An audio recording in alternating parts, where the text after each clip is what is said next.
रघुवंशाचा 3ऱ्या सर्गातला 39वा श्लोक आपण पाहत होतो.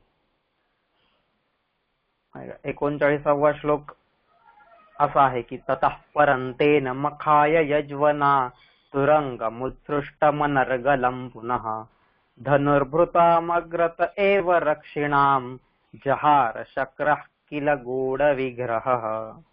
असा हा 39वा श्लोक आहे. आता बरेच दिवस झाले आपण या श्लोकामधून आपण मग यज्ञाकडे गेलो होतो नाही का. यज्वना जो नेहमी यज्ञ करतो, ज्याने यज्ञाचं ध्येय धारण केलेलं आहे, यज्ञाची दीक्षा घेतलेली आहे, असा राजा दिलीप नाही का. असं आपण तिथं ते त्याचं विशेषण वाचलेलं होतं. आणि मग तो यज्ञ म्हणजे काय याच्यावरती आपण चिंतन करत होतो. तर आता इतके दिवस आपण यज्ञ पाहिला. यज्ञ ही संकल्पना अजूनही खूप विशाल आहे, अजूनही खूप मोठी. आता फक्त आपण यज्ञाची एक व्याख्या पाहिली.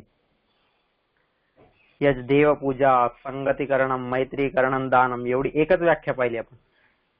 अशा यज्ञाच्या इतर व्याख्या आहेत नाही का. यज्ञाबद्दल इतर ज्या काही रूढी परंपरा असतील, यज्ञाबद्दलचे जे इतर विचार असतील, यज्ञामागील पार्श्वभूमी असेल नाही का, किंवा यज्ञाचं आपण म्हणूया की यज्ञातील प्रत्येक कार्यामागचा हेतू, उद्देश, इतर सगळ्या ज्या गोष्टी असतील, मग गीतेने काय सांगितले आहे यज्ञाबद्दल, वेदांनी काय सांगितले आहे यज्ञाबद्दल, उपनिषद काय म्हणतायत, किंवा पुढे आचार्यांनी काय सांगितलेलं आहे, प्रत्येकाने या यज्ञाबद्दल काहीतरी सांगितलेलं आहे. पण आता तेवढं जर आपण बघायला लागलो तर त्याला खूप दिवस जातील. म्हणून आपण फक्त ती एक व्याख्या यज्ञाची पाहून आणि तेवढा जरी यज्ञ आपण केला तरी नक्कीच आपण पण ऋषीमुनींच्या पंक्तीला जाऊन बसू शकू. पण त्या मार्गाने हळूहळू पावलं आपण पुढे टाकली पाहिजेत. ज्या मार्गाने ते लोक गेलेले त्या मार्गाने जाण्याचा आपण प्रयत्न केला पाहिजे. मग नंतर पण जसे जसे आधीमध्ये जर कधी यज्ञाचे रेफरन्सेस आले कुठे, तर त्यावेळेस आपण त्या गोष्टींचा पण अभ्यास करू. आता तुर्तास मात्र आपण पुढे जाऊया. ठीक आहे. आता बरेच दिवस झाले आपल्याला. आपण मूळ गोष्ट सगळ्यांच्या लक्षात आहे की नाही का. त्या मूळ गोष्टीमध्ये राजा दिलीपाने नाही का, त्याचा मुलगा रघु हा आता चांगला कर्तृत्ववान झालेला आहे, शूरवीर झालेला आहे, धष्टपुष्ट झालेला आहे, सर्व शास्त्र आणि शस्त्र, सर्व विद्या आणि सर्व कला या सगळ्यांमध्ये पारंगत झालेला आहे. आणि असा तो युवराज, त्याचा युवराज्याभिषेक पण केलेला आहे, सगळ्या गोष्टी झालेल्या आहेत. आणि मग आता तिथून पुढे तो सोबत आहे म्हणून दिलीप राजाने काय केलेलं आहे, अश्वमेध यज्ञांना सुरुवात केलेली. आणि आजपर्यंत दिलीपाने 99 अश्वमेध यज्ञ पूर्ण केलेले. असे आपण ती कथा पाहिलेली. ठीक आहे. राजा दिलीपाने 99 अश्वमेध यज्ञ पूर्ण केलेले. आणि ते अश्वमेध यज्ञ पूर्ण केल्यानंतर आता या 100व्या अश्वमेध यज्ञाचा घोडा राजा दिलीपाने सोडलेला आहे, असं इथं वर्णन आहे. ठीक आहे. ही जे सुरुवातीपासून आहेत त्यांना ही कथा लक्षात आहे. ठीक आहे. तर आता मी पुढचा, आता हा 39व्या श्लोकापासून आपण आता पुढचा विचार करायला घेऊया. ततः परंतेन मखाय यज्वना तुरंगमुत्सृष्टमनर्गलं पुनः. ज्यांच्याकडे पण पीडीएफ आहेत ते सगळे लोक पीडीएफ मध्ये हा श्लोक बघा, तिथे डोळ्यासमोर असू द्या, म्हणजे लक्षात येईल नाही का. इतके दिवस आपण यज्ञाला बघत होतो त्याच्यामुळे पीडीएफ कडे काय कोणी गेलं नसेल, पण आता मात्र आपण ती पीडीएफ समोर ठेवून बसूया. ततः परंतेन मखाय यज्वना तुरंगमुत्सृष्टमनर्गलं पुनः धनुर्भृतामग्रत एव रक्षिणाम जहार शक्रः किल गूढ विग्रह. असा हा 39वा श्लोक आहे. ठीक आहे. काय सांगतात त्या 39व्या श्लोकामध्ये, तत्परम यज्वना तेन पुनः मखाय उत्सृष्टम अनर्गलं तुरंगम धनुर्भृताम रक्षिणाम अग्रतः एव शक्रः गूढ विग्रह सन जहार किल. असं ते सांगतात. म्हणजेच काय की ततः परम म्हणजे त्यानंतर. कशाच्या नंतर? जेव्हा त्याचे 99 यज्ञ पूर्ण झालेले आहेत. 99 अश्वमेध यज्ञ हे पूर्ण झालेले आहेत. आता अश्वमेध यज्ञ काय आहे, त्याच्या मागची भूमिका काय आहे, याच्यावरती पण आपण मागे चिंतन केलेलं आहे. ठीक आहे. तर आता हे 99 अश्वमेध यज्ञ पूर्ण झाल्यानंतर आता नाही का, त्यानंतर ततः परम यज्वनातेन, यज्वनातेन म्हणजेच यज्ञ करणाऱ्या त्याने किंवा यज्ञ करणाऱ्या त्या राजाने, यज्वना किंवा यज्ञाची दीक्षा घेतलेल्या त्या राजाने, जो कायम यज्ञ करतोय ना का, त्याने 99 अश्वमेध यज्ञ केलेले आहेत. याचा अर्थ काय झाला, कायम यज्ञाची ज्याने दीक्षाच घेतलेली आहे नाही का, असा तो राजा आहे. ठीक आहे. किंवा त्याला आता इंग्रजी भाषांतरकार असतील किंवा हे लोक त्याचं फक्त एवढंच भाषांतर करतात, नाही का, द सॅक्रिफिशियर किंवा सॅक्रिफायसर. आता हे जे आहे तर तेवढंच भाषांतर करून आपल्याला चालणार नाही. यज्ञ करणारा तर कायम यज्ञ करणारा, आता हा एकच यज्ञ करतोय अशातला भाग नाहीये, तर कायम यज्ञ करणारा असा त्याच्या मागचा भाव आहे. तर असा तो राजा दिलीप, अशा त्या राजा दिलीपाने पुन्हा अनर्गलम, अनर्गलम म्हणजेच स्वैरगतीने जाणारा, ज्याला कुठल्याही प्रकारचं बंधन नाहीये, कुठल्याही प्रकारची अडवणूक होत नाहीये, कुठल्याही प्रकारची बाधा तिथे मध्ये नाहीये, किंवा कुठल्याही प्रकारचा अवरोध किंवा गतिरोधक कुठेच नाहीये तिथे, ज्याची गती अवकुंठित झालेली नाहीये, असा जो आहे त्या गतीने चालणाऱ्या अनर्गलम उत्सृष्टम, उत्सृष्टम म्हणजे सोडलेला नाही का. आता यज्ञासाठी हा घोडा परत आज सोडलेला आहे त्याने, सोडलेल्या तुरंगम, तुरंग, तुरंग म्हणजेच घोडा. तुरंग हा शब्द काय ते आपण मागे पाहिलं होतं. त्या घोड्याला तुरंगम, सोडलेला म्हणजे उत्सृष्टम तुरंगम, सोडलेल्या त्या घोड्याला रक्षिणाम धनुर्भृताम किंवा धनुर्भृताम रक्षिणाम, की जे धनुर्धारी होते, धनुर्भृताम नाही का, हे विशेषण कालिदासाने बऱ्याचदा वापरलेलं आहे. मागे पण राजा दिलीपासाठी वापरलं होतं, ज्यावेळेस राजा दिलीप वनात चाललेला आहे वगैरे. धनुर्भृतोप्यस्य दयार्द्र भावम असा त्याने तिथं एक तो श्लोक सांगितलेला आहे. तिथे पण धनुर्भृत म्हणजे धनुष्य धारण केलेला असं. मग इथं सुद्धा तिथे धनुर्भृताम रक्षिणाम म्हणजे धनुष्य धारण केलेले जे रक्षक होते किंवा रक्षण करणारे नाही का, रक्षण करणाऱ्या धनुष्य धारण केलेल्या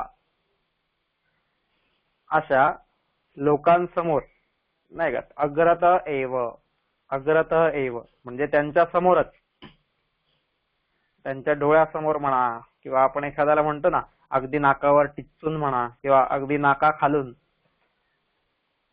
नाही का, तर तसं अगदी त्यांच्या समोरच, त्याला आपण म्हणूया under the very nose of the, असं आपण त्याला म्हणूया, under the very nose of the guards किंवा सोल्जर्स किंवा जे काही नाही का, अगदी त्यांच्या नाका खालून, नाकावर टिचून, डोळ्यासमोर, डोळ्यांदेखत अग्रत एव गूढ विग्रह, गूढ विग्रह म्हणजेच अदृश्य जो आहे, ज्याने स्वतःला अदृश्य केलेला आहे, गूढ विग्रह अदृश्य असलेल्या शक्रह, शक्रह, शक्र शब्द पण आपण मागे पाहिलेला आहे. शक्र शब्द म्हणजे काय, इंद्रासाठी वापरला जातो. त्या इंद्राने नाही का, तो इंद्र जो आहे अदृश्य झालेला किंवा अदृश्य असलेला तो इंद्र जहार किल, जहार किल म्हणजेच हरण करता झाला नाही का, त्याने त्याचं हरण केलं, त्या घोड्याचं हरण केलं. अदृश्य असलेल्या इंद्राने त्या घोड्याचं हरण केलं, असा हा संपूर्ण श्लोक आहे. काय म्हणतात इथं ते, नंतर यज्ञ करणाऱ्या किंवा यज्ञाची दीक्षा घेतलेल्या किंवा यज्ञाचं ध्येय धारण केलेल्या अशा त्या राजा दिलीपाने नाही का, दिलीप हा राजा आहे आणि रघु अजूनही युवराज आहे. दिलीप राजाने पुन्हा स्वैरगतीने जाणारा अश्वमेधाचा घोडा सोडला असता. आता कोणता घोडा सोडलाय? तर अश्वमेधाचा घोडा सोडलेला आहे ना. 99 अश्वमेध आधी झालेले. आता हा 100वा अश्वमेध करायचा आहे त्याला, आणि 100व्या अश्वमेध यज्ञाचा घोडा त्याने आज सोडलेला आहे. आणि तो घोडा सोडला असता अदृश्य असलेल्या इंद्राने त्याचे रक्षण करणाऱ्या धनुर्धाऱ्यांच्या डोळ्या देखत किंवा अगदी नाकाखालून तो घोडा पळवून नेला, असं या श्लोकामध्ये कालिदास सांगतो आपल्याला. ठीक आहे. मग आता इथं जर असं असेल नाही का, ततः परम म्हणजेच एकोनशतक्रतु प्राप्त्यानंतरम. एकोनशतक्रतु म्हणजेच एक उन शत. शत म्हणजे 100, उन म्हणजे कमी, एक 100ला एक कमी म्हणजेच एक उन शत म्हणजेच 99. म्हणजेच 99 यज्ञ झाल्यानंतर एकोनशतक्रतु प्राप्त्यानंतरम नाही का, प्राप्त्यानंतरम त्यांची प्राप्ती झाल्यानंतर किंवा ते यज्ञ पूर्ण झाल्यानंतर, म्हणून ततः परम असं म्हटलेलं आहे. यज्वना म्हणजेच विधिनेष्टवता, विधिपूर्वक यज्ञ करणारा, असा पण त्याचा एक अर्थ आहे. विधिनेष्टवता. तेन दिलीपेन, तेन म्हणजेच राजा दिलीपेन पुनरपि मखाय, मखम कर्तुम नाही का, त्याच्यासाठी उत्सृष्टम मुक्तम अनर्गलम अप्रतिबंधम अव्याहत स्वैरगतीम इति अर्थः.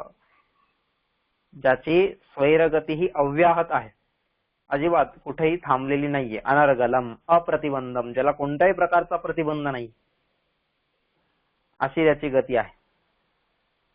तुरंगम धनुर्भृताम रक्षिणाम, तुरंगम त्या घोड्याला धनुर्भृत धनुष्य धारण केलेल्या रक्षकांच्या अग्रत एव शक्रः गूढ विग्रह सन, त्यांच्या डोळ्यासमोरच इंद्राने गूढ विग्रह अदृश्य होऊन, अदृश्य स्वरूपात असूनही जहार केलं म्हणजेच हरण केलं, घेऊन गेला, असं या श्लोकामध्ये सांगतात. त्यावेळेस आपण यज्वना या शब्दाचं विश्लेषण बघता बघता आपण त्या यज्ञाकडे गेलो होतो की नेमका यज्ञ काय आहे, आणि तो यज्ञ कायम समजून घेतला पाहिजे आपण.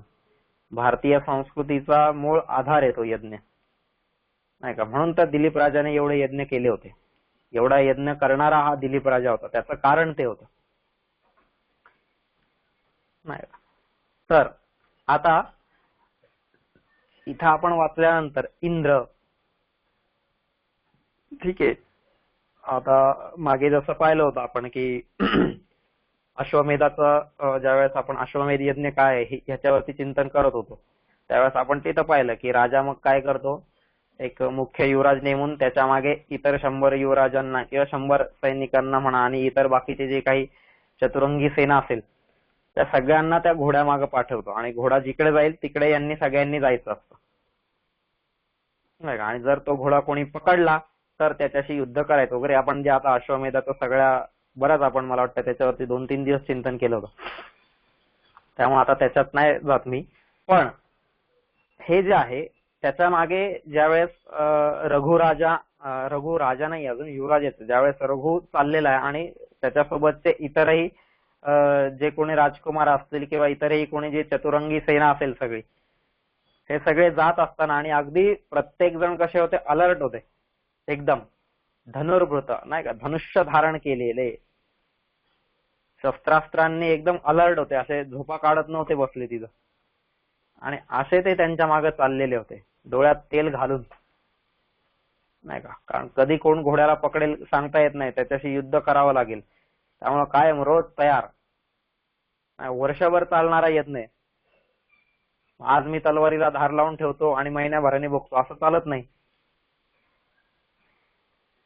मला कायम हे अलर्ट राहायला लागणार आहे. आणि असे हे लोक होते, कायम अलर्ट राहून त्या घोड्यामागे जात होते.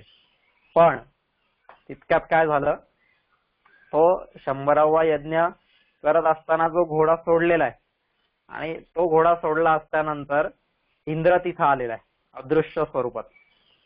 आणि इंद्राने येऊन काय केलेलं आहे, तो घोडा पळवून नेला, त्याचं हरण केलं, असं कालिदास इथं सांगतात. आता आपल्याला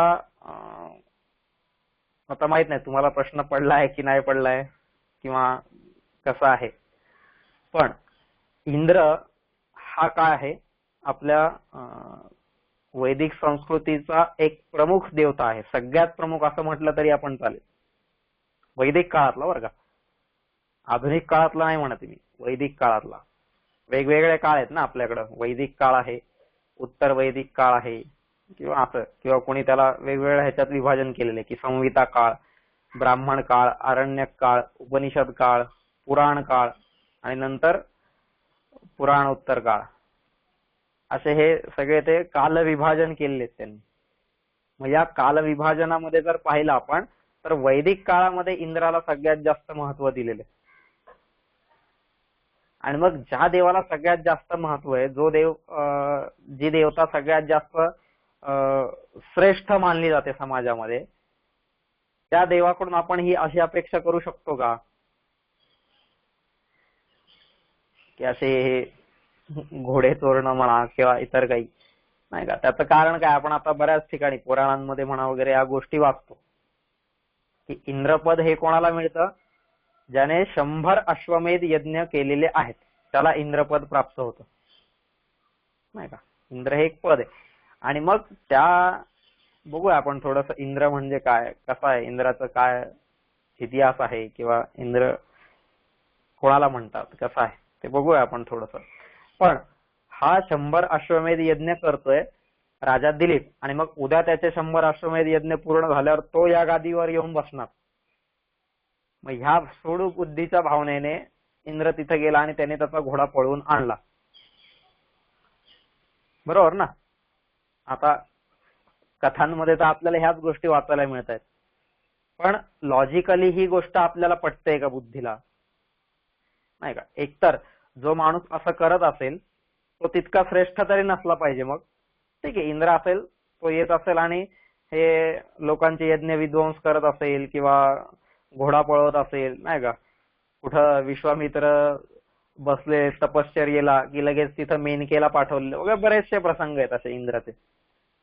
कधी रंभेलाच पाठवलेलं आहे, कधी मेनकेला पाठवलेलं आहे, कधी अजून कोणाला काय केलेलं आहे, प्रत्येकाला, नाही का. प्रत्येकाची तपश्चर्या भंग करतानाच हा इंद्र दिसतो तिथं.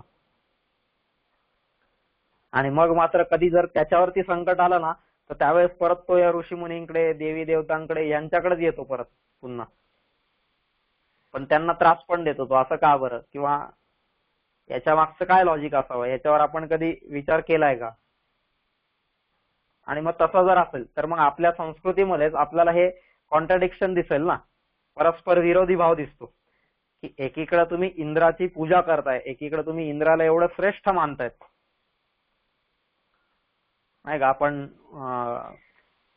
गोकुळात कृष्णाला काय करायला लागलं वृंदावनामध्ये, सगळ्यांना सांगावं लागलं की आज तुम्ही इंद्राची पूजा बंद करा आणि आपण गोवर्धनाची पूजा सुरू करूया. त्याच्या मागचा त्याने भाव त्यांना समजावलेला आहे, सगळ्या गोष्टी झालेल्या आहेत. पण त्या काळापर्यंत तरी लोक इंद्राची पूजा करत होते, नाही का. इंद्राची पूजा करण्यासाठी एक विशिष्ट दिवस त्या काळात नेमलेला असेल किंवा एखादा विशिष्ट सण असेल खास इंद्रासाठी, आज इंद्राची पूजा करायची असा सण असणार आहे त्यावेळेस, नाही का. आज आपल्याकडे जन्माष्टमी असते, आज आपल्याकडे रामनवमी असते, तसं त्या काळातही काहीतरी असणार आहे की जेणेकरून इंद्रोत्सव सगळेजण करायचे, इंद्रपूजा सगळेजण करायचे. आणि मग इंद्र हा काही साधा सुद्धा देवता नसणार आहे. मग तरीही तो देव असून अशा गोष्टी का बरं करतो की चांगलं काम करणाऱ्याच्या चांगल्या कार्यामध्ये तो स्वतः विघ्न का बरं उत्पन्न करतो, असा थोडासा कधी विचार आलाय की नाही आपल्या मनामध्ये माहित नाही मला. पण संस्कृतीचा अभ्यास करताना सगळ्या दृष्टींनी अभ्यास झाला पाहिजे. मला कायम हा प्रश्न पडतो की असं का बरं होतंय की इंद्र हा इतका उत्कृष्ट देवता असून सुद्धा तो अशी कामं का करतोय. म्हणजे आता तुम्हाला इंद्राचं थोडंसं महत्व सांगतो त्याच्यासाठी, मग कळेल की इंद्र म्हणजे काय. आणि मग त्याला हे कार्य शोभत येतंय का, याच्यावरती थोडासा आपण विचार करायला हवा.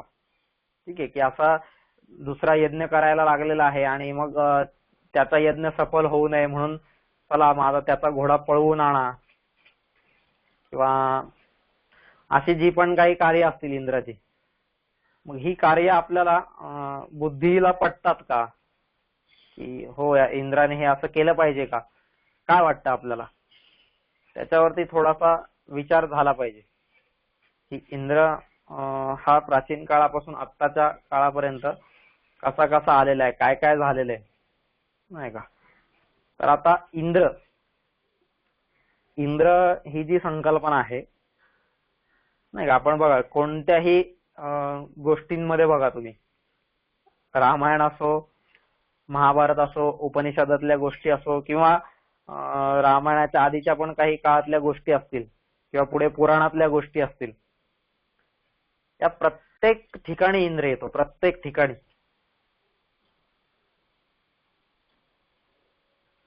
मग आता हे जे 10 अवतार झालेले आहेत, आपल्याकडे अवतारवादाची संकल्पना आहे, प्रत्येक अवताराच्या आसपास इंद्र कुठंतरी असतो,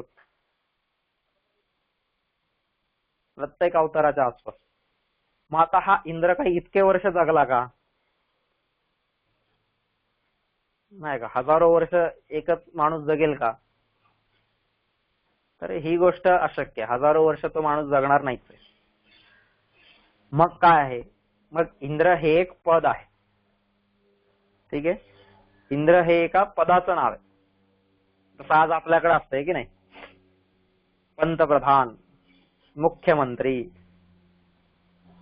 आता उद्या समजा अजून 500 वर्षांनी, 1000 वर्षांनी कोणीतरी आत्ताच्या 50 वर्षांचे म्हणा किंवा 60-70 वर्षांचे सगळे न्यूजपेपर काढून वाचले, बातम्या पाहिल्या, सगळ्या गोष्टी केल्या, तो काय म्हणणार, बापरे यांच्याकडे मुख्यमंत्री नावाचा एक माणूस होता आणि तो 1947 मध्ये पण होता, 2020 मध्ये पण होता आणि 2050 मध्ये पण होता.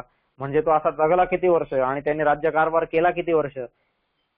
त्या काळात तर ऑन अन ऍव्हरेज लोकांचा जे जीवन काळ होता तो तर 60-65 वर्षांचाच होता. मग हा एवढ्या वर्ष जगला आणि एवढ्या वर्ष याने अशी अशी कामं केली, मग किती मोठा माणूस होता हा मुख्यमंत्री म्हणा किंवा प्रधानमंत्री. पण त्याला त्यावेळेस बघावं लागणार की प्रधानमंत्री आणि मुख्यमंत्री हे फक्त पदाचं नाव आहे. त्याच्यावरती दर 5 वर्षांनी म्हणा, दर किती जे काय वर्ष असतील तेवढ्या वर्षांनी दुसरा व्यक्ती तिथं येतोय, नाही का. त्याच्यासाठीचा जो क्रायटेरिया आहे, जे पण काय, मग निवडणूक लढवली पाहिजे, मग बाकी सगळ्या सदस्यांनी मत दिलं पाहिजे, नाही का. मग जी काही रुलिंग पार्टी असेल तिने मान्यता दिली पाहिजे आणि मग सगळ्या गोष्टी झाल्यानंतर तो त्या पदावरती जाणार. आता ह्या सगळ्या गोष्टी जर त्यांनी समजल्या नाही तर त्याचा तो गैरसमजच होणार की हा मुख्यमंत्री नावाचा माणूसच कायम होता. नाही, ते एक पद आहे. मग तसंच इंद्र सुद्धा काय आहे, इंद्र सुद्धा एक पद आहे आणि इंद्र या पदावरती वारंवार जे जे लोक 100 अश्वमेध यज्ञ करायचे असे राजे त्या पदावरती जायचे, नाही का.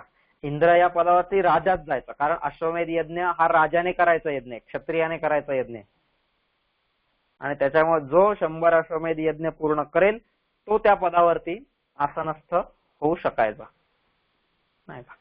आता मग जो त्या पदावरती गेला त्यालाच देवांचा राजा सुद्धा म्हणायचे. मग आजपासून देवांचा राजा. आता इंद्र हा जो आहे, इंद्र हे या पदावरती जो पण व्यक्ती बसेल तो आपोआपच देवांचा राजा व्हायचा. हे प्राचीन काळात म्हणजे वैदिक काळातली ही सगळी संकल्पना आहे. ठीक आहे, आणि मग आपोआपच मग त्या पदावरती, त्या गादीवरती जो बसेल त्याला आपोआपच लोक इंद्र म्हणायचे. मग त्याला त्याच्या नावाने हाक नाही मारायचे,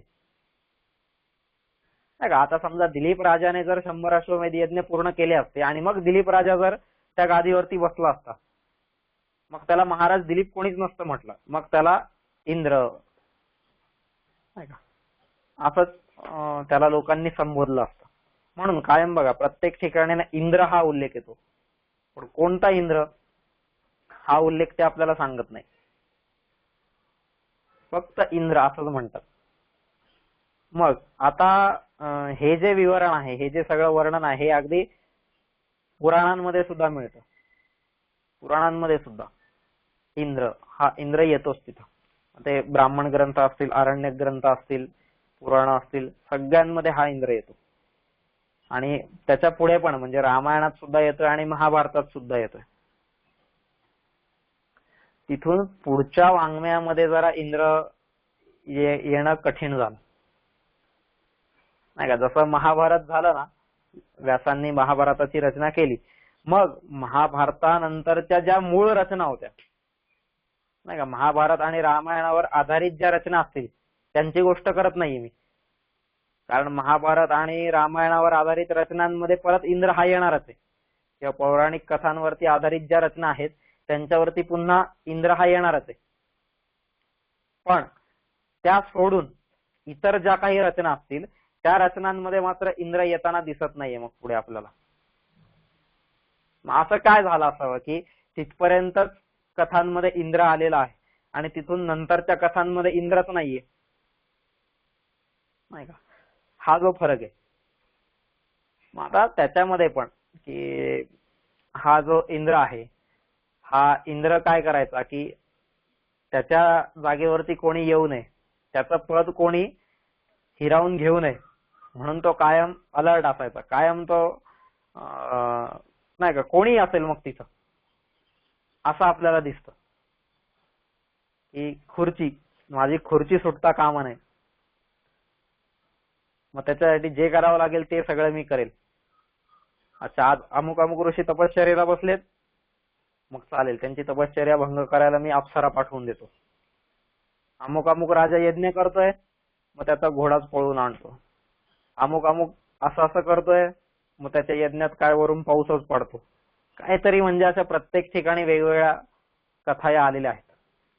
आणि मग या कथा येण्यामागचं कारण काय आहे की खरंच इंद्र तसा होता, किंवा इंद्रपदावरती जे लोक बसत होते ते सगळे लोक खरंच तसे होते. आणि विचार करा, जे आपण यज्ञ पाहिलेला आहे नाही का, आता इतके महिनाभर, दीड महिनाभर आपण यज्ञावरती चिंतन केलेलं आहे. तर आता हा जो यज्ञ असा करणारा असेल, खऱ्या अर्थानं यज्ञ करणारा, आणि मग असे ज्याने 100 यज्ञ केलेले असतील, तो व्यक्ती कधी असं काम करेल का? असा एक साधा प्रश्न येतो तिथं की 100 यज्ञ ज्याने अशा प्रकारे केलेले असतील त्या माणसाची बुद्धी अशा प्रकारची असेल का? तो असं कुकर्म करू शकेल का? असं लोकांच्या ध्येयामध्ये, लोकांच्या चांगल्या कर्मांमध्ये, सत्कर्मांमध्ये विघ्न आणेल का? संस्कृतीचा विध्वंस तो करेल का? हा एक प्रश्न आहे तिथं. याच्यावरती थोडासा अभ्यास झाला पाहिजे की काय इंद्र अशी गोष्ट करेल का, कधी करू शकतो का? जर तो करू शकत नसेल असं आपल्याला वाटतंय अभ्यासानंतर, असं नुसतंच बसल्या बसल्या नाही म्हणते मी, सगळ्या गोष्टींचा अभ्यास केला आपण आणि मग या निष्कर्षापर्यंत पोहोचलो की हा नाही, इंद्र अजिबात असं करू शकत नाही. मग प्रश्न असा उभा राहणार की हो, पण हे सगळं वर्णन तर आहेच, ते वर्णन तर आपण खोटं ठरू शकणार नाहीये ना. कुठे कुठे जिथे जिथे वर्णन आलेलं असणार आहे, मग रामायण, महाभारत, पुराण, उपनिषद जिथे पण ते वर्णन आलेलं आहे ते वर्णन तर काय खोटं नसणार आहे. मग त्याच्या मागचा काहीतरी वेगळा भाव आहे का? त्याच्या मागे काहीतरी वेगळी संकल्पना आहे का? त्याच्या मागचा काही वेगळा दृष्टिकोन आहे का? त्याच्यातून आपल्याला शास्त्रकारांना काही वेगळी गोष्ट सांगायची आहे का? हा थोडासा विचार आपण तिथं पाहायला पाहिजे. म्हणजे या गोष्टीकडे आपण पाहिलं पाहिजे. म्हणून मग आता इंद्र हा जो शब्द आहे, इंद्र हा शब्द व्यक्तिवाची नसून पदवाची आहे नाही का. इंद्र शब्द म्हणलं की त्यातून पदवाचक असा तो शब्द आहे, व्यक्तिवाचक नाहीये, व्यक्तीचं नाव नाहीये ते. ठीक आहे. असं कारण त्याच्यासाठी असे अनेकशे आपल्याला संदर्भ या ग्रंथांमध्ये सापडतात की एका ठिकाणी सापडतं आपल्याला, मला वाटतं आता ते आठवत नाही कशात ते नेमकं, पण शंकराने एकाच वेळेस, भगवान शंकर जे आहेत ते भगवान शंकराने एकाच वेळेस 4 इंद्रांना काय केलं, एकाच वेळेस गुहेमध्ये डांबून ठेवलं होतं. असा तो प्रसंग आहे की 4 इंद्रांना, आता 4 इंद्रांना म्हणजे महाभारतातच आलेली ही कथा. आता महाभारतामध्ये कोणत्या पर्वात आलेली आहे किंवा कुठे आलेली आहे हे मला आठवत नाही आता. पण असं की 4 इंद्रांना एकाच वेळेस शंकराने डांबून ठेवलं. आता शंकराने 4 इंद्रांना एकाच वेळेस डांबून ठेवलं किंवा एका गुहेमध्ये बंद करून ठेवलं, नाही का. आजच्या भाषेत आपण म्हणूया त्यांना क्वारंटाईन केलं गुहेमध्ये. पण आता ते जे आहेत एका गुहेमध्ये त्यांना बंद करून ठेवलेलं आहे आणि एकाच वेळेस 4 इंद्रांना बंद केलेले, म्हणजे याचा अर्थ काय झाला. तसं पाहिलं तर एका वेळेस एकच इंद्र असला पाहिजे ना, मग 4 इंद्र आलेच कुठून. मग 4 इंद्र म्हणजेच काय की इंद्र हे एक पद आहे आणि त्या पदावरती बसलेले जे 4 वेगवेगळे लोक असतील, कारण चौघांनी अश्वमेध यज्ञ केलेले असणार आहेत 100, मग त्याच्यामुळे चौघांनाही ते पद प्राप्त झालेलं आहे असा एक अर्थ होऊ शकतो. किंवा आधी हा होता त्या पदावरती, पण तेवढ्याच दुसऱ्याने अश्वमेध केल्यामुळे तो पण त्या पदावरती आला. तेवढ्यात तिसऱ्याने पण अश्वमेध यज्ञ 100 केले त्यामुळे तो पण त्या पदावरती आला. असं करत करत मग एक जण त्या पदावरतून पुढे निघून चालला. असाही तिथं संदर्भ असू शकतो, नाही का. आणि मग तसं जे आहे की ऐंद्रम प्रार्थयते स्थानम असं एका ठिकाणी म्हटलेलं आहे की इंद्र या पदाला प्रार्थना करतो, इंद्र या पदाची प्रार्थना करतोय की इंद्र पद मला मिळू दे. त्याच्यासाठी प्रार्थना करणारा जो नरकासुर आहे, नाही का, नरकासुरासाठी हे वापरलेला श्लोक आहे की ऐंद्रम प्रार्थयते स्थानम, की इंद्रपद मला प्राप्त व्हावं याची अभिलाषा ठेवणारा, याची इच्छा ठेवणारा असा जो नरकासुर आहे त्या नरकासुराचा विष्णूने वध केलेला आहे असं एका ठिकाणी म्हटलेलं आहे. आपल्याला ती सगळी कथा माहिती, नरकासुराचा वध कसा झाला, काय झाला वगैरे, पण त्याची ती इच्छा होती. मग आता नरकासुर हा जो व्यक्ती होता, हा जो राक्षस होता, असुर होता, तो त्या पदावरती जाण्याची इच्छा करत होता कारण तो क्षत्रिय होता आणि मग त्याला हे यज्ञ करायचे होते 100, नाही का. असं किंवा आहे की स्कंद जे आहे, स्कंद म्हणजेच कार्तिकेय. कार्तिकेया तू काय कर, तू इंद्र बन, तू इंद्रपदावरती जा असं त्याला इतर देवतांनी, ऋषी मुनींनी सगळ्यांनी त्यावेळेस आग्रह केला होता की कार्तिकेय तू इंद्रपदावरती जा. म्हणजेच काय, आता कार्तिकेय असेल, नरकासुर असेल किंवा इतर कोणी असेल, म्हणजे हे सगळे व्यक्ती होते आणि हे व्यक्ती सगळे त्या पदावरती जाऊ शकत होते. म्हणजे हे सगळे असे जर रेफरन्सेस आपण पाहिले शास्त्रातले, आपल्या महाभारतातले, वेदांमधले म्हणा, तर त्या प्रत्येकातून आपल्याला हा अनुभव येतोय की इंद्र हे एक पद होतं आणि त्या पदावरती तो व्यक्ती जाऊन बसू शकत होता, नाही का. आता एका ठिकाणी उल्लेख आहे की इंद्राकडून काय झालं की ब्रह्महत्या झाली. आता त्यावेळेस शक्र नावाचा जो इंद्र होता तो त्या इंद्रपदावरती होता आणि त्याच्याकडून ब्रह्महत्येचं पातक झालं आणि ब्रह्महत्येचं पातक झाल्यामुळं त्याला इंद्रपद सोडावं लागलं. आणि जसं त्याने इंद्रपद सोडलं तसं त्या पदावरती नहुष नावाचा जो राजा होता, त्या नहुष नावाच्या राजाने पण हे सगळे क्रायटेरिया पूर्ण केले होते. मग तो त्या इंद्रपदावरती आसनस्थ झालेला आहे, नहुष हा इंद्र बनलेला आहे.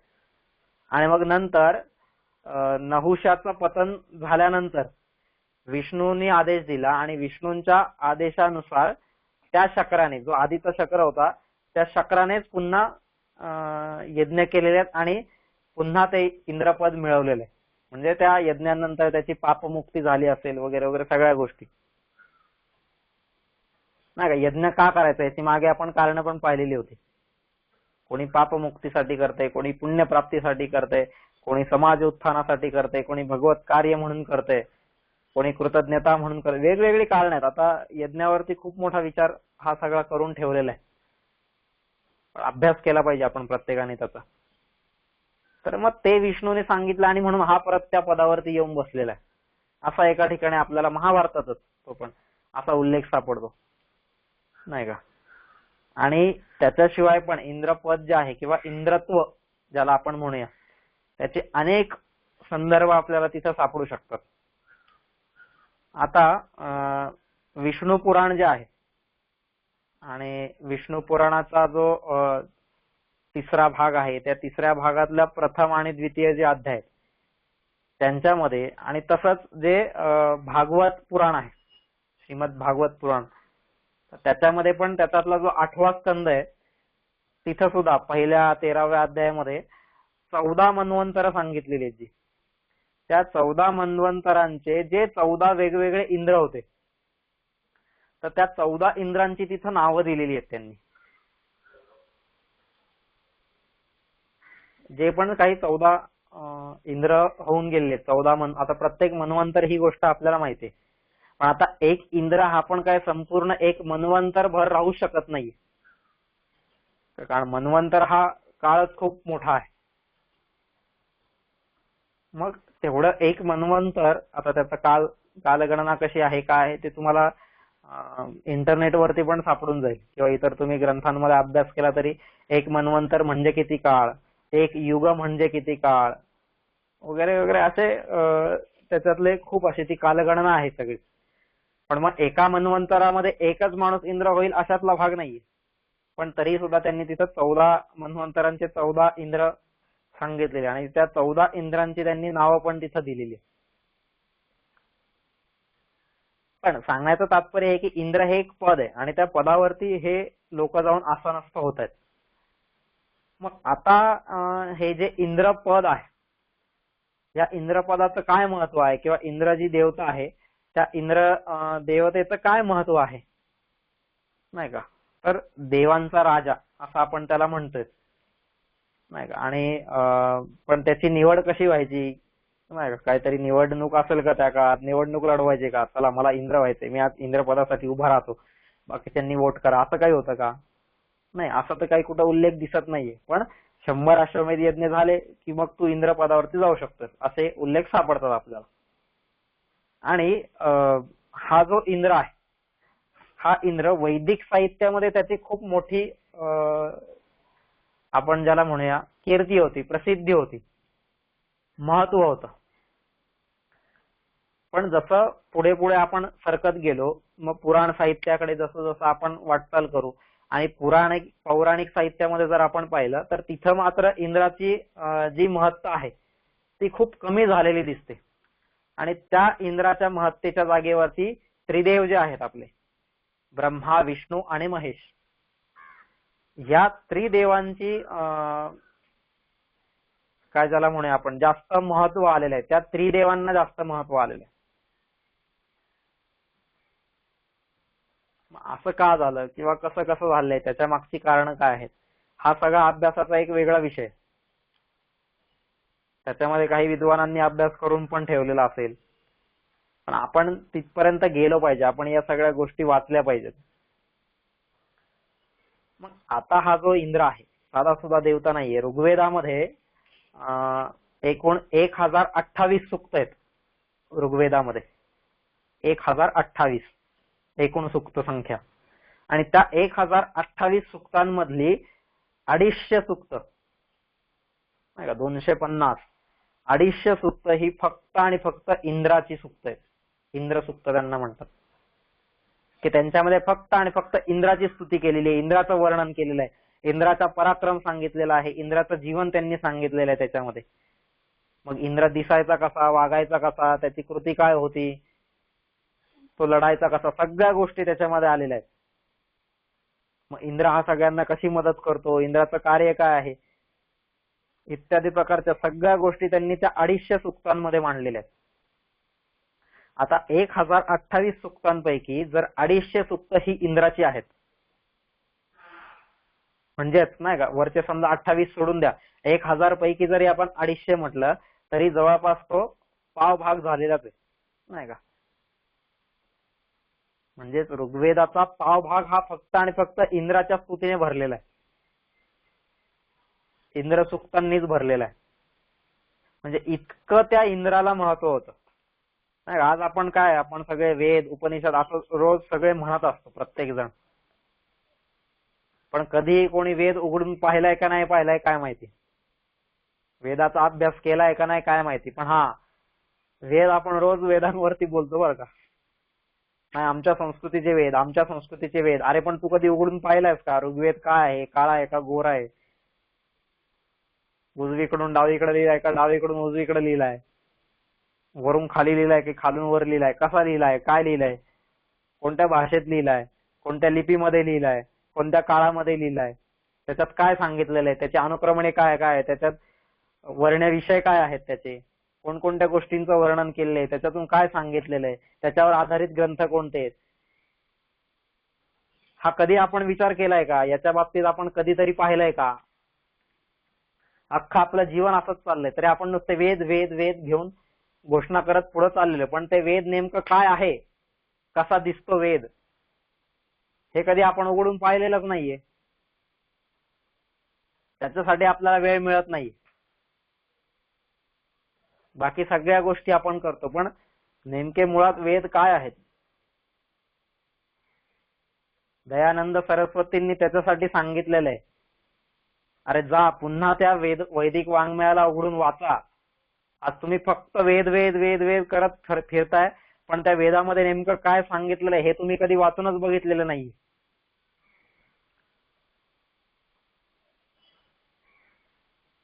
आपली गत कशी होते, जे आपण वेदाचा झेंडा घेऊन आज फिरतोय ना, आपली गत एक दिन तशीच होते की शिवजयंती आली रे आली की आपण बघतो सगळे युवक गाड्यांवर झेंडे घेऊन घोषणाबाजी करत फिरतायत.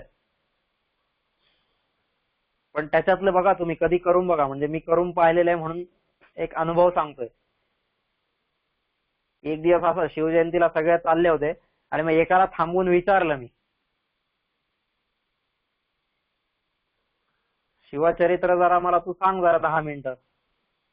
तो म्हणतो नाही मी शिवाजी महाराजांबद्दल कधीच काही वाचलेलं नाही, ऐकलेलं नाही, जास्त काही मला माहित नाही, पण सगळे चाललेत म्हणून मी त्यांच्या मागे चाललोय.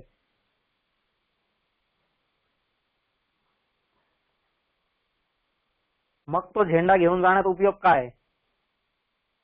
त्यापेक्षा बाबा तू तो झेंडा ठेव, ती गाडी पण बाजूला लाव आणि जरा आजच्या दिवशी तरी संपूर्ण शिवचरित्र तुला जेवढं वाचता येईल तेवढं वाच. इथून पुढे काहीतरी संकल्प घे की महाराजांबद्दल मी एवढ्या एवढ्या गोष्टी वाचेल, महाराजांचा असा अभ्यास करेल, तर तुझी ही शिवजयंती खऱ्या अर्थानं सफल होईल ना. नुसतंच गाडीवरती झेंडा घेऊन फिरून घोषणा देत गेलं म्हणजे शिवजयंती झाली अशातला भाग नाहीये. शिवाजी महाराजांना सुद्धा ती गोष्ट आवडणार नाहीये.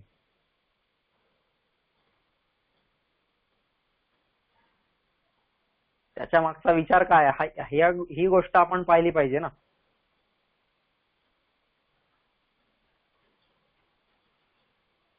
मग तीच गंमत आपली सुद्धा होते की वेदांनी एवढ्या गोष्टी आपल्याला सांगितलेल्या आहेत असं आपण म्हणतो आणि आपल्यासाठी हा हे आमच्यासाठी वेद आहेत, ते आमच्यासाठी वेद आहेत. अमुक कागद आला का आपण म्हणतो हा कागद माझ्यासाठी वेद आहे. अरे तो वेद काय हे तू कधी पाहिलेस का. ज्याने अख्ख्या आयुष्यात वेदच पाहिलेला नाहीये तो आज वेदांवरती बोलतोय.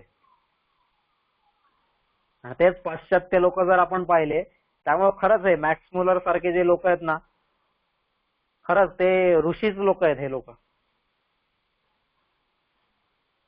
नाही का. काही जे विद्वान लोक आहेत ते त्यांना मोक्ष मुलर असं सुद्धा म्हणतात. मॅक्स मुलरलाच मोक्ष मुलर असं म्हटलेलं आहे. का बरं म्हटलेलं आहे, कारण त्याने खऱ्या अर्थानं मोक्षाची प्राप्ती केली असेल. वेदांचं सगळं अर्थघटन त्याने केलेलं आहे त्याच्या भाषेमध्ये, जर्मन भाषेमध्ये सगळं अर्थघटन त्याने करून ठेवलेलं आहे. तो कधी भारतात आला सुद्धा नाही, पण त्याने तिथं बसून सगळे वेद वाचलेले आहेत. संस्कृत भाषा शिकून संस्कृत भाषेतले वेद त्याने तिथं वाचले आहेत आणि त्या वेदांचं त्याने त्याच्या भाषेमध्ये निरूपण केलेलं आहे. आज जर वेदांचा अभ्यास करायचा असेल ना, तर मॅक्स मुलरने केलेल्या अभ्यासाशिवाय आपण पुढेच जाऊ शकत नाही, दुसरं गत्यंतरच नाही आपल्याकडे. इतकं त्या माणसाने काम करून ठेवलेलं आहे. मग तो पाश्चात्य संस्कृतीतला आहे, जर्मन त्याचा देश आहे. जर्मनी, आणि जर्मनीतला तो व्यक्ती असून त्याने का बरं वेदांचा अभ्यास करावा इतका? हा विचार आपली बुद्धी हलवत नाही का? आपण कधी करणार? आपलं अख्खं आयुष्य नुसतं त्या न्यूजपेपर वाचण्यातच चाललेलं आहे.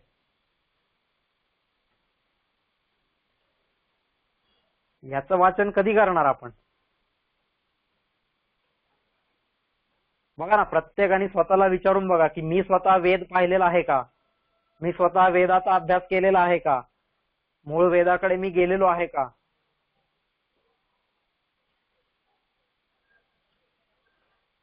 आणि जर त्याचं उत्तर नाही येत असेल तर मग कुठंतरी निदान मी त्याच्यासाठी प्रयत्न करायला सुरुवात केली पाहिजे. काय आहेत वेद? काय आहेत उपनिषद? रामायण महाभारत पण म्हणतो. आपल्यातले किती जण असे आहेत ज्यांनी रामायण आणि महाभारत स्वतः उघडून पाहिलेले आहेत, वाचलेले आहेत? मूळ रामायण आणि मूळ महाभारत म्हणतोय आम्ही. व्यासलिखित महाभारत आणि वाल्मिकी लिखित रामायण हे किती जणांनी पाहिलेलं असेल? मग अमुक एखादा लेखक असतो कोणीतरी, तो हा रामायणातल्या सुंदर गोष्टी, महाभारतातल्या सुंदर गोष्टी असं करून तो काहीतरी पुस्तकं लिहितात इतर सगळे, आणि मग आपण ती पुस्तकं वाचून झालं आपलं महाभारताचं ज्ञान संपलं. आपण काहीतरी कुठंतरी टीव्हीवरती मालिका दाखवल्या जातात किंवा अजून काही असतात त्याच्यावरती, की आपण युट्यूब मध्ये बघतो आणि झालं मग माझं महाभारताचं नॉलेज, माझं रामायणाचं नॉलेज, आणि मग त्या ज्ञानाच्या आधारावरती मी अख्खं जग जिंकायला जातो. मग मी स्वतः या कधी मूळ पुस्तकांकडे जातच नाहीये, मूळ ग्रंथांकडे जातच नाहीये. मला वाटतं कुठं तो एवढा 1,00,000 श्लोकांचं महाभारत मी वाचणार, कुठं ते 24,000 श्लोकांचं रामायण मी वाचणार, कुठे एवढे 10 मंडळांचा ऋग्वेद मी चाळत बसणार, कुठं हे शुक्ल यजुर्वेद बघा, कृष्ण यजुर्वेद बघा, एवढी 108 उपनिषद आहेत, 108 उपनिषद मी कधी वाचणार? जाऊ द्या मग मी नाही वाचत असं म्हणून माणूस सोडून देतोय तो. आणि जर असंच करत राहिलो मी तर मला हे वैदिकांची विचारधारा, भारतीय संस्कृतीचे विचार, भारतीय संस्कृतीचा गाभा या गोष्टी कळणार तरी कधी आहेत? ब्राह्मण ग्रंथ काय आहेत? आरण्यक ग्रंथ काय आहेत? ब्राह्मण म्हणल्यावर आजपर्यंत आपल्याला फक्त एक जातीवाचकच ब्राह्मण शब्द माहितीये, पण ब्राह्मण नावाचे ग्रंथ आहेत वेगळे, आरण्यक नावाचे ग्रंथ आहेत वेगळे, त्यांच्याबद्दल आपल्याला काही माहितीच नाहीये. सूत्र ग्रंथ आहेत, त्यांच्याबद्दल काही माहितीच नाहीये आपल्याला. इतरही अनेक प्रकार आहेत, पण यांच्याकडे वाटचाल करणार कधी मी?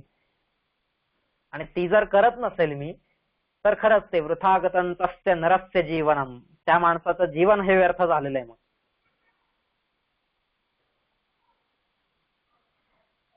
नाही, मग आपण बाकीची सगळी कारणं देतो तिथं. मग त्याला काय होतंय?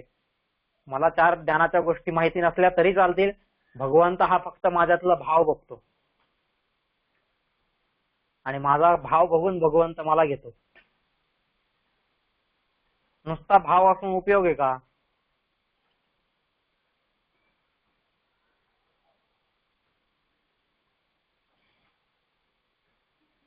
नुसता भाव असून काहीही उपयोग नाहीये तिथे.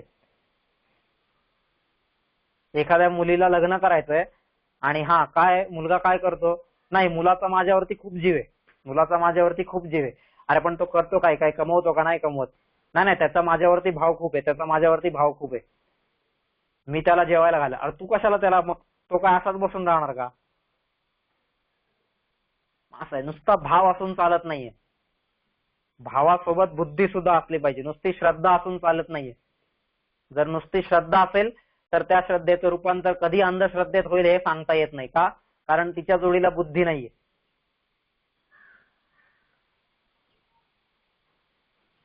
नाही का?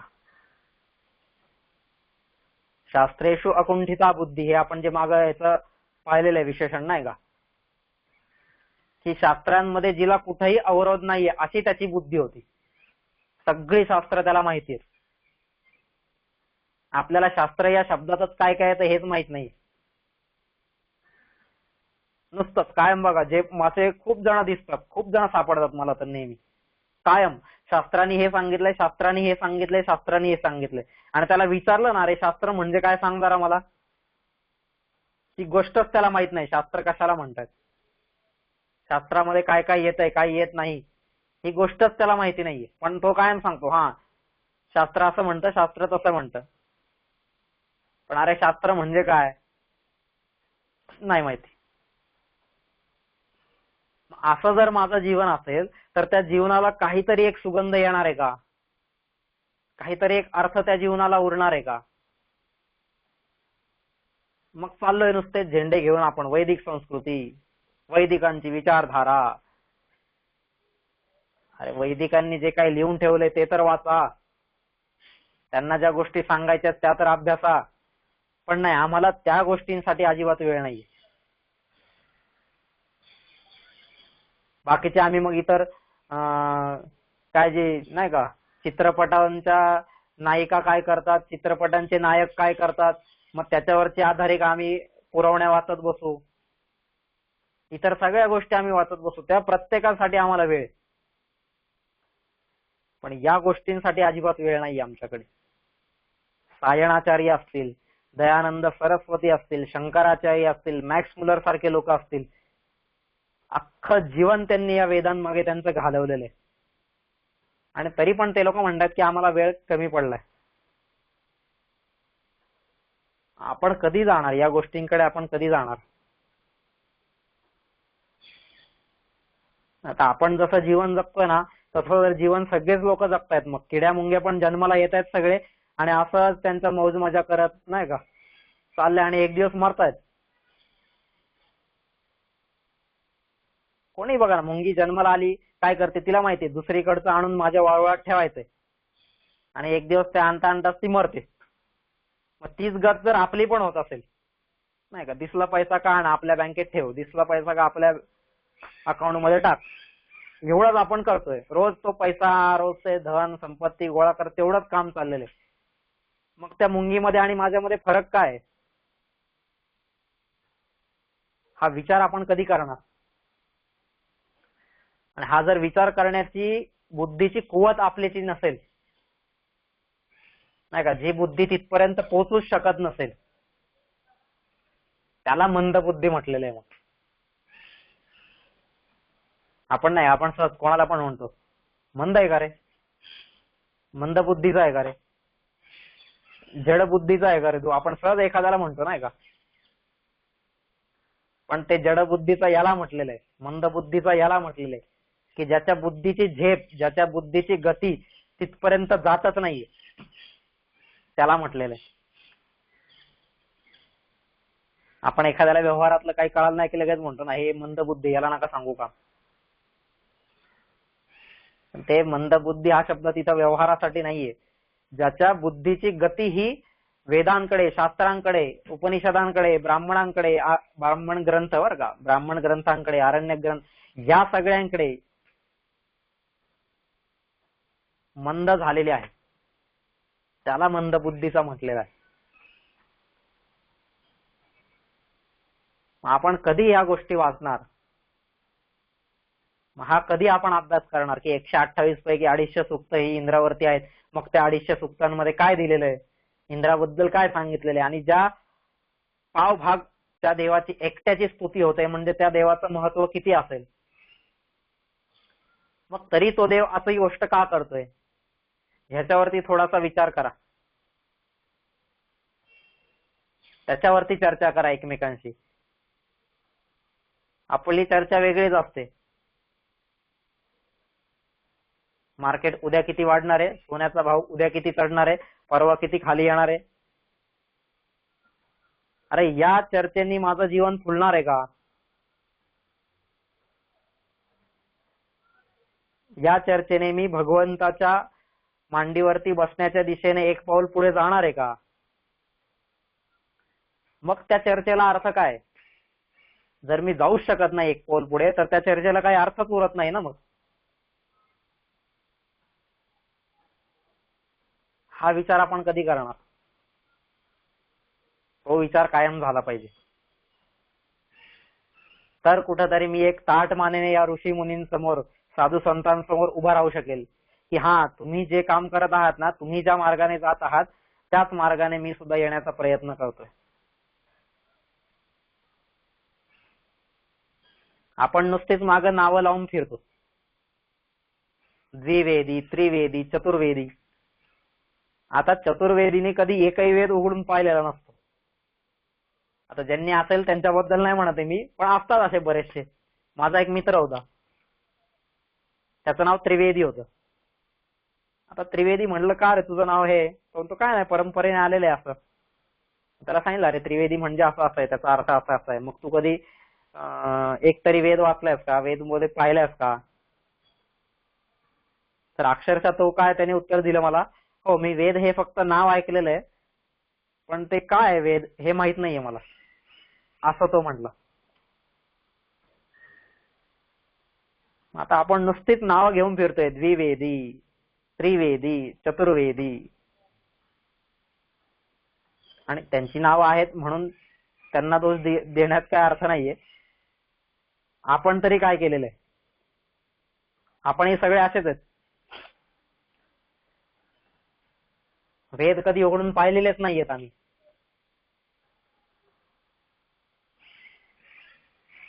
थोडासा या गोष्टींकडे जाण्याचा प्रयत्न करूया, त्याच्यासाठी वेळ देऊया. आपल्याला नोकरीसाठी वेळ असतो, मुलांसाठी वेळ असतो, बायकोसाठी वेळ असतो, सगळ्यांसाठी वेळ असतो, पण संस्कृतीच्या कार्यासाठी अजिबात वेळ नसतो. भगवंताचे विचार जाणून घेण्यासाठी आणि ते जाणलेले विचार इतरांपर्यंत घेऊन जाण्यासाठी अजिबात वेळ नाही आपल्याकडे. बाकी मग स्वतःची मौज मजा मारायची, फिरायचंय गावभर, नाही का, वेगवेगळ्या टूर्स काढायचे, सगळ्या गोष्टींना वेळ आहे आपल्याकडे. या गोष्टी करू नये असं मी म्हणत नाहीये, या सगळ्या गोष्टी कराव्यात, पण त्याच्यासोबत ही पण गोष्ट तितकीच झाली पाहिजे, तितकीच महत्वाची. धर्म, अर्थ, काम, मोक्ष चारही गोष्टींना समान व्हॅल्यू आहे आणि समान वेळ त्या चारही गोष्टींसाठी मी दिला पाहिजे. त्याच्यासाठी हा अभ्यास झाला पाहिजे. असो, ज्याला कधी जमलं त्याने हा विचार करा, याचा अभ्यास करा की का बरं असा इंद्र असा का आहे. एवढं श्रेष्ठ म्हणजे इंद्राचं श्रेष्ठत्व जर आपण पाहिलं, बघूया थोडस आता विषय आलेलाच इंद्राचा, तर की इंद्र ही काय संकल्पना आहे, कसा आहे, किंवा त्याचा उत्तरोत्तर विकास कसा झालेला आहे. आपल्या इकडं ज्या पुरातत्व शास्त्र आहे नाही का, किंवा जो आपला इतिहास आहे, पुरातत्व शास्त्राच्या दृष्टीने म्हणा, इतिहासाच्या दृष्टीने म्हणा, या गोष्टींकडे पाहण्याचा दृष्टिकोन आपल्याकडे उभा झाला पाहिजे की पुरातत्व शास्त्राच्या अभ्यासानुसार काय आहे इंद्र संकल्पना, कशी डेव्हलप होत आलेली आहे. इसवी सन पूर्व 1400 नाही का, म्हणजे इसवी सन पूर्व 14व्या शतकामध्ये असं जर आपण पाहिलं तर हे 21 आणि ते 14 म्हणजे जवळपास 3500 वर्षांच्या पण मागे आपण ज्यावेळेस जाऊ त्यावेळेसच्या शिलालेखांमध्ये इंद्राचे उल्लेख सापडत आहेत. मध्य आशियामध्ये बोगसगोई नावाचं एक ठिकाण आहे, तिथं 1400 वर्षांपूर्वीचा शिलालेख आहे. शिलालेख किंवा अभिलेख काहीतरी आहेत, शिलालेखच आहे मला वाटतं, किंवा गुफालेख असेल काही, पण त्याच्यावरती त्यांनी इंद्राचा उल्लेख केलेला आहे बोगसकोईमध्ये. बोगसकोई जो अभिलेख आहे 1400 म्हणजे इसवी सन पूर्व 1400च्या आसपासचा तो अभिलेख आहे, आणि त्यावेळेस तिथं या गोष्टी लिहून ठेवलेल्या आहेत, आणि त्याच्या पण कितीतरी आधीचा हा इंद्र आहे. मग काय आहे, आणि तो आज का बरं नाहीये? आज कोणाच्या तरी घरात आहे का इंद्राचा फोटो? कुठेतरी इंद्राचं मंदिर आहे का, खास इंद्राचं मंदिर? असं आज कुठंच नाहीये. पण त्या काळात इंद्राशिवाय कोणतंच काम पूर्ण होऊ शकायचं नाही. मग हा फरक का बरं झालेला आहे असा? कुठे गेला मग हा इंद्र? थोडासा याचा आपण अभ्यास करूया. मग तो इंद्र अशी कामं का करायचा, कशी करायचा? अभ्यास याला म्हणतात, काहीतरी शोधणं, रिसर्च. पण मी हे सोडून नको त्या गोष्टींचा रिसर्च करत बसतो. मग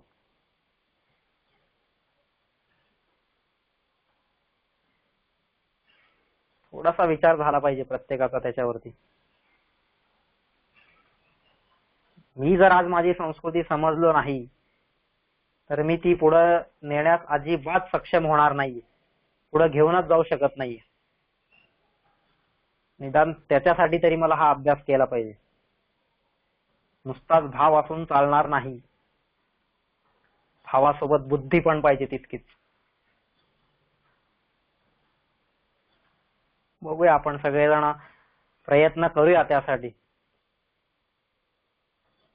की त्या प्रयत्नांनी तरी कुठंतरी आपण हळूहळू या वैदिकांना, वैदिक विचारांना, वेदांना, रामायण महाभारताला, उपनिषदांना सगळ्यांना समजून मग भगवंताकडे वाटचाल करण्याला सुरुवात करूया. असो, 9 वाजून गेलेले. बघूया आपण परत उद्या पुन्हा भेटू 8 वाजता, त्यावेळेस पुढचा विषय पाहूया.